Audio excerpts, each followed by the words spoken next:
Hey everybody, this is LEGO's Captain Rex's ATTE from Star Wars Rebels. Looks like a bit of a mess, which it's supposed to. However, I found if you do this, come down to a lower angle, you start to see some views of it that are a lot more familiar, that look like what you actually saw in the Rebels TV show. So, a lot more familiar, still a mess, still an intentional mess, but a more familiar mess. This has all the platforms and cranes and lanterns and things added on to the outside of it, like you saw in the show. And there's plenty of space to actually pose figures around there. You can pose a figure here, all along the side, platforms up here on the top and such. You still have the ability to move the cannon barrels around like you would expect. This does have a cockpit area in it, and it's built in a similar way to the last regular ATTE, where you actually slide in a little compartment where you put a driver there. Just a single seat, but it does have that nice new printed slope piece, which I think is just a really great thing to have. I like kind of generic printed pieces that can be used for a lot of different things, especially for technology. That's done pretty well. So, you know, they've basically done what they need to do to make this work for the new show. Has a spring-loaded shooter on the top. If you don't like those, you can very easily just leave that off. Simple as that, you know, so I can't take anything away from it for adding on the play value of being able to actually shoot this thing, in addition to aiming it up and down, side to side. Again, if you don't like the look of it, you can just leave it off. It does not come with any sort of a rope or something that could be attached to it, so I guess they're not going to be releasing one of those sandworm things as a separate set later on in the year. Otherwise they definitely would have included that feature here. This has a single seat with a little bit of cover over the top. That's another of that same printed slope piece over there. There are a lot of stickers on this, yes, stickers on the sides, stickers on the top, lots of stickers on the top in particular. But lots of color in the thing regardless, even if you do leave the stickers off. The legs are plenty sturdy, as you would expect, would be pretty much a must. The center legs can kind of be moved back and forth a little bit. The ones at the edges or at the ends don't have any ratcheting mechanism in them. So unfortunately, you can't really pose this in a walking pose. You can do just like that, but that's it. As soon as you put it down, it's just going to come to that same pose.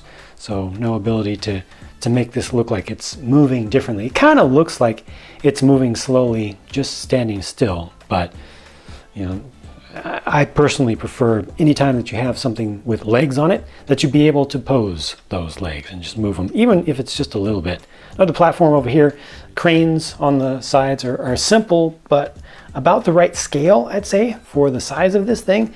And you can bring this thing down to the ground, and you can actually hook it up to one of these little cases included here. And it has enough range of motion that you can bring it up to this platform. Well, almost. I thought you could bring it up to this platform. I thought I did with one of the other ones. Well, it's close, so you do have to kind of, you know, use your fingers just a little bit, but you can bring that up. Two of those containers are included. This one has in it una pistola, and the other one has thermal detonators. So just some spares of those, some shipments that you can intercept from the Empire. Of course, you've got to be able to get onto the things. I've got the ladder back here, which can be deployed down, and that brings you down pretty close to the ground, so a figure, you know, can pretty much grab onto it, so that's appropriate. The main door back here on the back, another sticker there. I do like getting these solid gray doors. They're very useful. A little printed tile on the front of that. That opens up. I'll show you what it looks like on the inside. And that's pretty much it. Again, more lanterns and smokestacks and such. The thing has just a little bit of steampunk feel to it.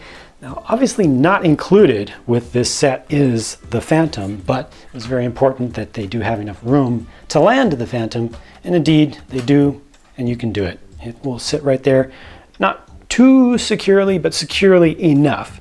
So the scale worked out for that, and you know, the two sets will play together just fine. There's also a handle here hidden in the center, as they like to do with these land vehicles that are heavy. And you can easily just pull that out, and allows you to grab the thing. It's a little bit rear of the center of gravity of the thing, or center of mass, but it does the job. Allows you to easily pick it up because there are a lot of little things around this, so you don't want to just grab it from anywhere. You can grab it from under the belly or just grab it from the handle, and it's a safe way to transport it from place to place. The main roof over the rear section comes up as pretty much one assembly. All this comes off, which gives you access to the interior space, which is a little bit small. Yeah, a little small, a little bit of rest area in there. Got a single display, that's just a sticker up on the wall back there. And yeah, you know, it's just enough space to put a few figures in there. You can't really do a lot with them in there, and it is a kind of cramped space, and it's not convenient to get access in there, whoops, from the side. I just knocked off one of these. Like I said, don't grab it from just anywhere.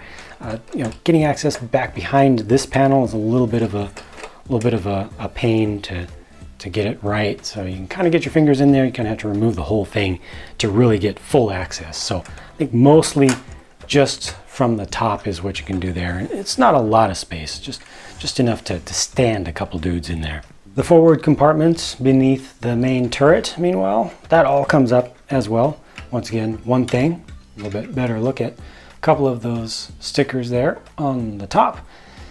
Behind that, well, this can be pulled out, storage for just a couple extra spring-loaded shooter projectiles, and well, that took up most of the space there. It's really not intended to hold anything else, so that's not really usable crew compartment space. You're not really going to pose anything in there without adding on a floor or anything. There's no connection or hallway for figures to be able to walk forward into the cockpit, because the cockpit is sealed from the back, which is all the more reason you need to load the pilot in from the front.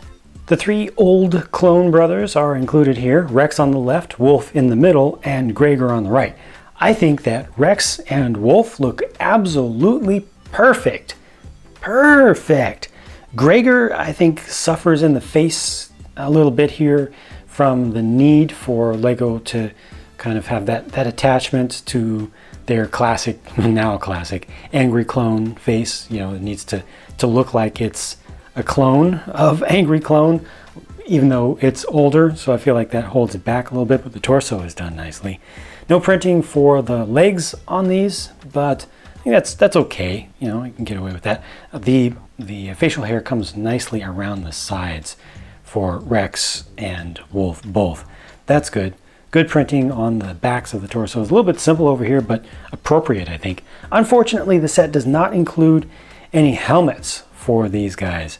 I think it wouldn't have cost them too much to include some helmets, just to be able to have that option of, you know, come on boys, let's go back and see if clones still have it on the battlefield, you know, from when they were brought back into battle.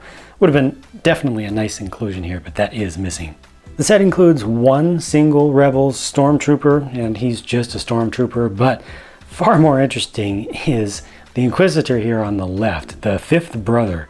He's an interesting character in the series, or was, and it's an interesting minifigure. I think it looks kind of funny, actually, turned into minifigure form.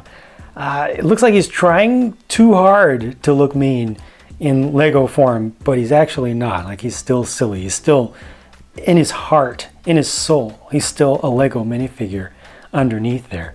But it is a nicely done one, and it has good printing on the torso, the hips, the legs, and good printing on all of the kind of pauldron add-on piece. Of course, he's got his double-bladed lightsaber there, and he's got the helmet, which is very important for this character. Let's go ahead and get him to turn around the rest of the way. Yeah, some of that is kind of hidden, but there's the rest of the print and his alternate face, even more angry and more mean. Now there, he definitely looks sincere in his evilness and his meanness and his anger compared to this one, which just still has a little bit of innocence and joy behind it.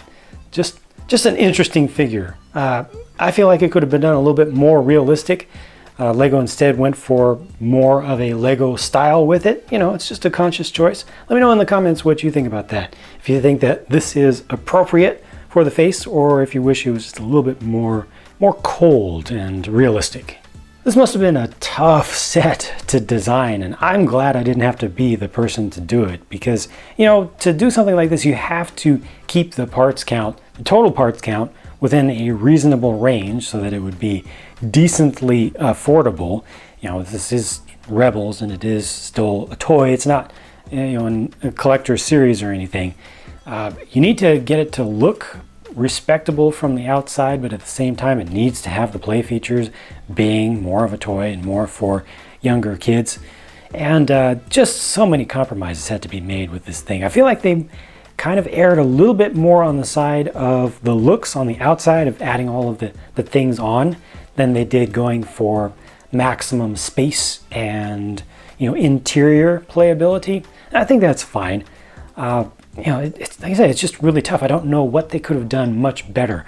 I definitely would have preferred posable legs. That's the one thing that's really missing to me. You know, with playing with something like this as a kid, I would always want to articulate the legs and make it look like it's walking along. You know, that's a little bit of challenge even that just adds interest to play. So that's pretty much completely missing from this one, and I miss it. The figures are good, and you get a lot of collectible stuff there, especially for fans of the series in particular. You want to have all of these. Of course, you know, Stormtroopers, you can never have too many of those. So that's it for my thoughts on this set. As always, I welcome and encourage you to leave your thoughts and your opinions on the set by leaving a comment on the video down below. Thank you very much for watching, and I'll be talking to you again very soon.